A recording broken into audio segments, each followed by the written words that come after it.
Oi, pessoal! Vamos falar um pouquinho hoje sobre dois artigos importantes do nosso Estatuto da Criança e do Adolescente, do nosso apaixonante, como eu sempre digo, Estatuto da Criança e do Adolescente, o ECA. É o que nós estamos estudando. Olha, hoje eu vou deixar esses grifos com bastante atenção para vocês. Eu trouxe até uma imagem importante para que vocês entendam bem, porque nós vamos falar das atribuições do Conselho Tutelar.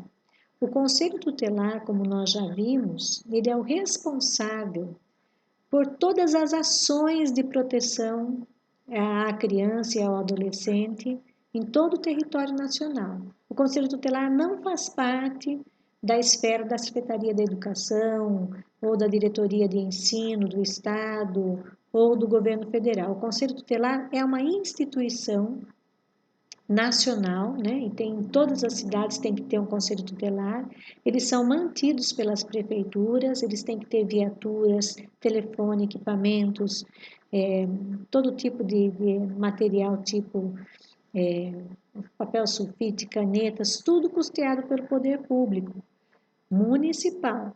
E aí ele vai atuar. Existem, normalmente, para cada 100 mil habitantes, um conselheiro municipal, e existe toda uma forma para a eleição desse conselheiro tutelar, porque ele vai proteger as crianças daquele município.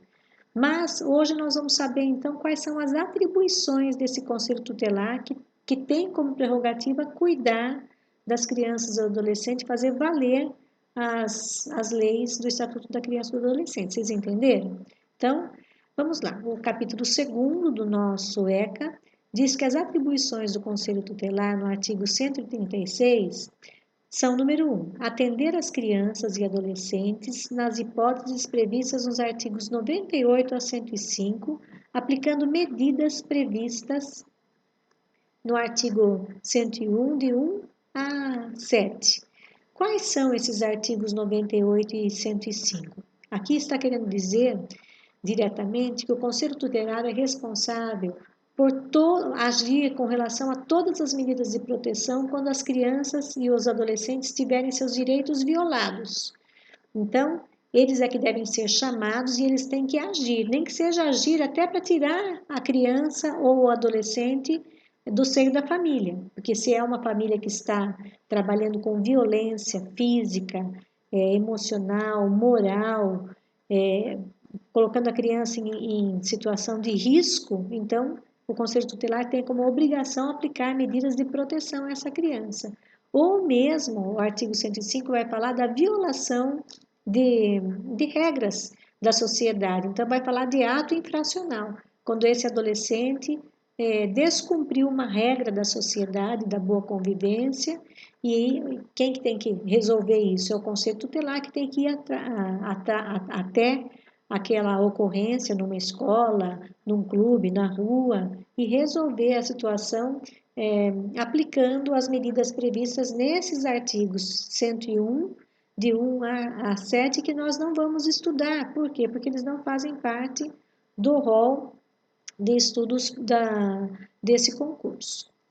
A segunda atribuição do Conselho Tutelar é atender e aconselhar os pais ou o responsável, aplicando medidas previstas no artigo 129. Vejam bem, os pais são aqueles que são pais naturais ou pais adotivos daquela criança. E responsável é aquele que o juiz determinou que ficasse com a criança por um período ou para o resto da vida. Então, ele é o responsável legal por aquela criança ou por esse adolescente. Então, quando acontece algo que desvia da normalidade, é função do conselho tutelar atender as ocorrências e aconselhar esses pais ou esse responsável quanto às infrações que poderão estar sendo cometidas. Terceiro, promover a execução de suas decisões, podendo para tanto. Então, olha, para a execução, o que ele vai poder fazer? Letrinha A, requisitar serviços públicos na área da saúde, da educação, do serviço social, da previdência, do trabalho e da segurança. Então, quando o Conselho Tutelar solicita, por exemplo, uma vaga para uma criança na escola, vocês vão ver muito isso dentro do ambiente escolar. É tarefa da prefeitura, do estado, atender aquela prerrogativa, porque o Conselho Tutelar tem esse poder legal, olha, é uma lei nacional. Então, é função, sim, requisitar serviços públicos. Quando uma criança está passando por um problema de maus cuidados, passando fome, então o serviço social das prefeituras tem que atender essa criança a pedido do Conselho Tutelar. Esses encaminhamentos podem ser feitos com eles. Se precisar da atenção da saúde, uma criança que esteja doente, uma criança que esteja precisando de uma atenção diferenciada, de uma aplicação de um remédio não encontrado, de uma prótese, o Conselho Tutelar poderá também tomar suas atitudes requisitando do serviço público, de que forma que ele requisita? Através de ofício, pode ser até mesmo pessoalmente, mas tem que estar oficializada aquela autoridade no serviço público. B, representar junto à autoridade judiciária. Quem é a autoridade judiciária? Todos que fazem parte daquele fórum que existe na cidade. O fórum, então, é composto por juízes, promotores, advogados, nos casos de descumprimento injustificado de suas deliberações. Então, vamos dizer que o Conselho Tutelar determinou para uma família que elas tenham determinadas atitudes com a criança que estava sendo maltratada. Deram uma chance para eles mudarem sua atitude. Por exemplo, uma criança que eles têm deixado muitas horas sozinhas, uma criança de 6 anos que tem ficado muitas horas sozinhas. Eles vão orientar esses pais, eles vão fazer com que os pais assinem um documento tendo ciência dessa orientação, dessa deliberação. E aí, quando os pais descumprem, o que o Conselho Tutelar faz? Vai representar ao juiz, ao promotor público, para que se tome uma atitude mais enérgica com essa família. 4. Encaminhar ao Ministério Público notícia de fato que constitua infração administrativa ou penal contra os direitos da criança e do adolescente.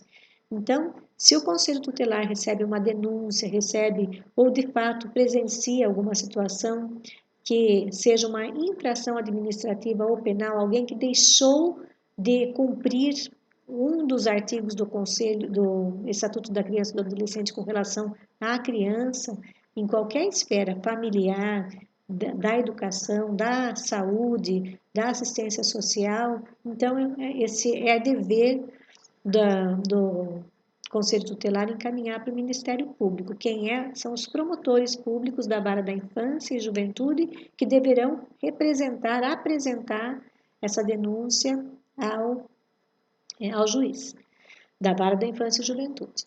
Encaminhar à autoridade judiciária os casos de sua competência. Então, é bem ligado ao primeiro, né? Tudo que for relacionado a maus tratos, a violência contra a criança, ou então a situações que o próprio adolescente cometeu. Então, quem vai encaminhar para a autoridade judiciária é o Conselho Tutelar. 6. Providenciar a medida estabelecida pela autoridade judiciária, dentre as previstas no artigo 1 a 6, para o adolescente autor de ato infracional. Até mesmo, gente, a apreensão, eu coloquei de lado para vocês. Daí ele vai ficar internado numa instituição, né? Recebendo lá também todas as regras e todas as ações para ele, como ele está em desenvolvimento, para que ele se reveja, para que ele melhore. É essa a proposta, né, dessas internações, para que ele receba um outro tipo de olhar diante da sociedade, para que ele possa se tornar um cidadão pleno, tá? 7. Expedir notificações para quem? Para as famílias, para secretarias, etc. Requisitar certidões de nascimento e óbito de crianças ou adolescentes quando necessário. Muitas crianças, elas não têm esses documentos importantes e faz toda a diferença quando dá matrícula numa escola, quando dá inserção dessa criança, da necessidade de uma internação. Então, é o Conselho Tutelar que vai fazer. Muitas vezes, ocorre que essas certidões têm até nomes diferenciados para a proteção da criança. Então, a criança se chamava Maria Cristina de Souza, é um nome fictício que eu estou dando, né? E para a proteção dessa criança, porque houve um problema do pai ou da mãe quererem atentar contra essa criança, a criança se muda ou com o pai ou com a mãe que está protegendo essa criança para um outro município, sob a proteção mesmo do judiciário, e tem direito a ter uma nova certidão de nascimento com um nome, que é um nome diferente para que ela não seja localizada. É uma medida de proteção que eu mesma já vi dentro da minha vida enquanto eu fui diretora de escola, enquanto eu trabalhei com a Secretaria da Educação. Nono, assessorar o Poder Executivo local. Quem que é o Poder Executivo local? Na elaboração de uma proposta orçamentária. O Poder Executivo é a própria Prefeitura, o Legislativo é a Câmara Municipal, o Executivo é aquela que executa as leis, então, ou seja, a Prefeitura, na elaboração de uma proposta orçamentária. Então, todos os anos, a Prefeitura faz a sua lei orçamentária, faz o seu orçamento para o ano seguinte, e a cada 4 anos faz um orçamento para cada 4 anos, né, os anos que o próximo prefeito terá. E então, o Conselho Tutelar tem a obrigação de estar participando juntamente com as equipes de lideranças que mexem com essa proposta orçamentária do município, do dinheiro que vem dos impostos dos munícipes, para que possa também reservar orçamento para manter os conselhos tutelares, orçamento para pagar os conselheiros. Veja, o Conselho Tutelar é o único conselho existente que os conselheiros têm salário.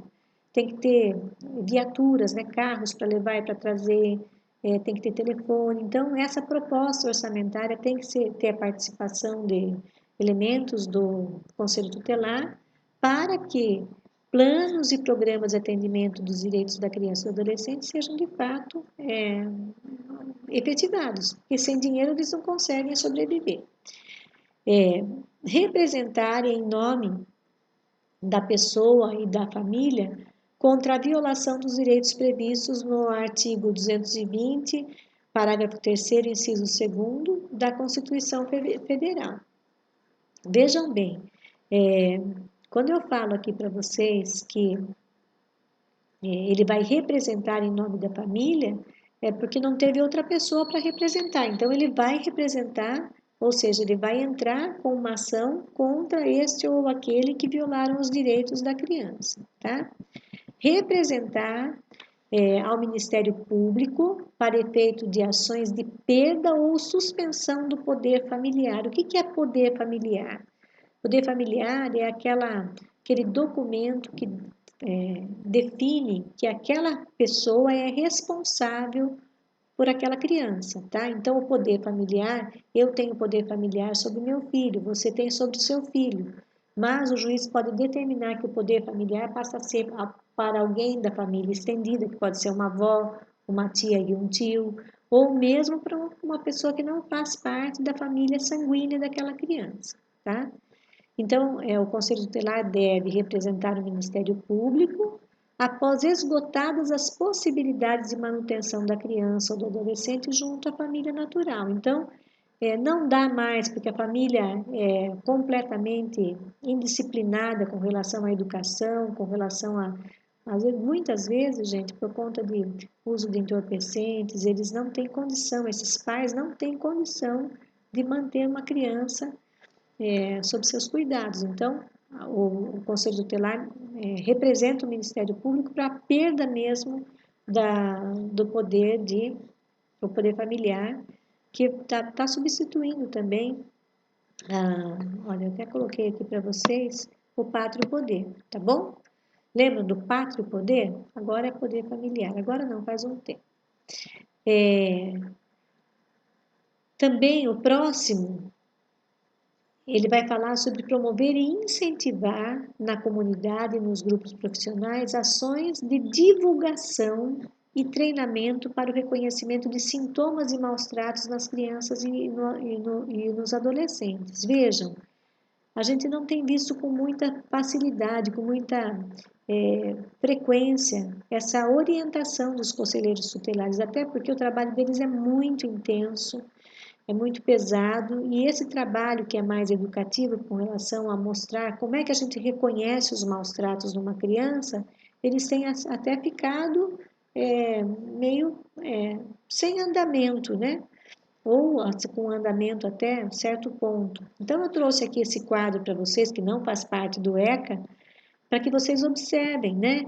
Que esses sinais que chegam nas crianças dentro da escola, vocês que vão atuar com essas crianças diretamente, deixa eu aumentar aqui para que vocês percebam, é muito comum crianças que estão passando por maus tratos chegarem, por exemplo, olha só, a família coloca o bumbum da criança em água fervente, faz a imersão do bumbum, faz a imersão dos pés, das mãozinhas, cutucam com garfos.